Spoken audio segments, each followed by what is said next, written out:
That's for sure. But we planned for that. I knew eventually we were going to keep it standing, and eventually he was going to get a desperate shoot in for the takedown, and I was going to wrap that neck up and finish the submission. You know what you told me earlier in this week? He said, you know what, I can wrestle anyone in the division. If I want to make it boring, I'll just drop people to the ground and wrestle them and do whatever. I'll just hold them there.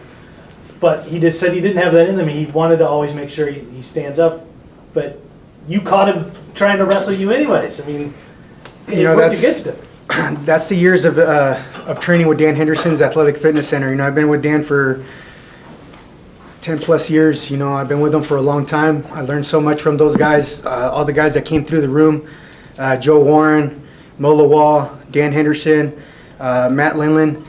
One thing that I've never wrestled a day in my life up until I started MMA, but when I learned it, it was from all Olympians. So when I'm going against these guys who are D1 wrestlers and you know, high school wrestling, I'm not saying that they can't get me down, but I know they're not going to have the same amount of pressure that an Olympian will. So me being able to get up from the ground with these guys has given me the confidence to know that I can do that with anybody. How did you feel like the fight was going up until that point? What did you think about the first two rounds, and maybe what was your corner telling you? I mean, did you think that they were close? Did you think that he maybe won the first two rounds? You know, I don't really judge off points because I know with takedowns, it all depends on how they see it. You know, obviously when I got down to the ground, I was still outworking them. I was landing shots to the body. I was using the choke to get back to my feet.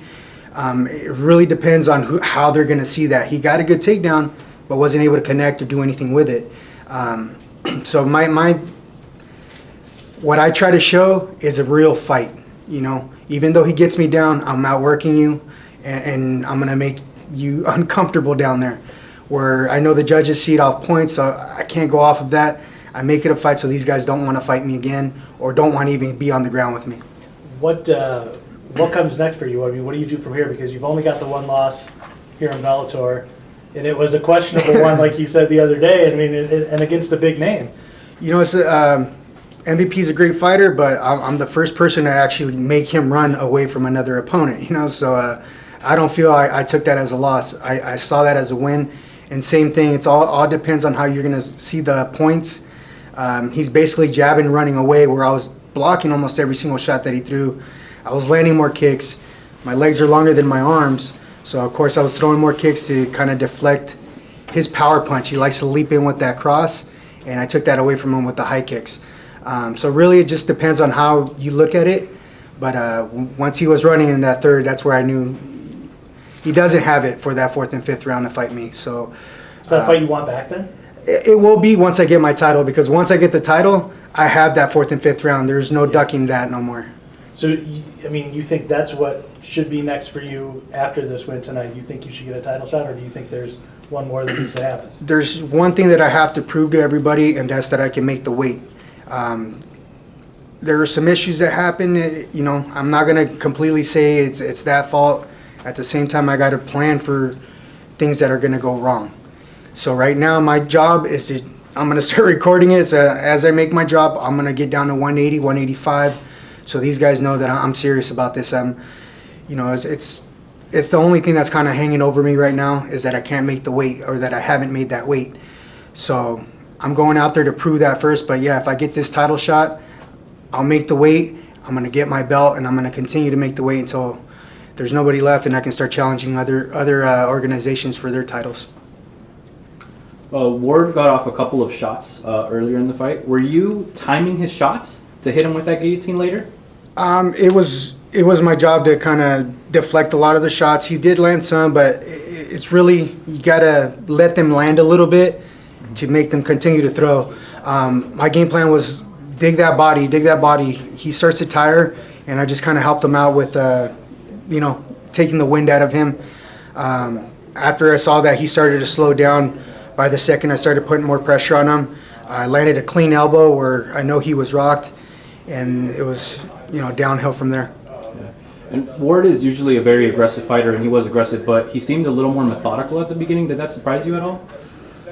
No, I knew that his last loss where he took that knee, it was going to be on the back of his mind, so I knew that's why he got the takedown initially. Once he felt that I could get back up and I started landing my shots to the body, I don't let them rest down there. Most times they try to get me to the ground and they try to hold, but with me they're not resting. I'm digging the body. They're feeling the hits. It's almost too difficult to clinch once you're holding somebody down. Your body's more relaxed, so every shot goes straight to the bone. And he pulled off of me quick, and I knew that's what was going to happen. And I planned for all that stuff, and it came out, man. It's awesome to see it and then go out there and put it out for everybody to see. Were you discouraged at all by his takedowns? No, not at all. I knew, like I said, I train with Olympians, so these guys get me down, I get back up. I've gotten back up in many of my fights, so it's just one of those things. I knew the more he did it, the quicker he's going to gas. He's got a ton of upper body strength, and it's you need a lot of oxygen to feel those muscles. So for me, I just knew it was a matter of time. He was going to gas or get desperate, and I would land my choke. Was it just a sloppy takedown at the end for the finish?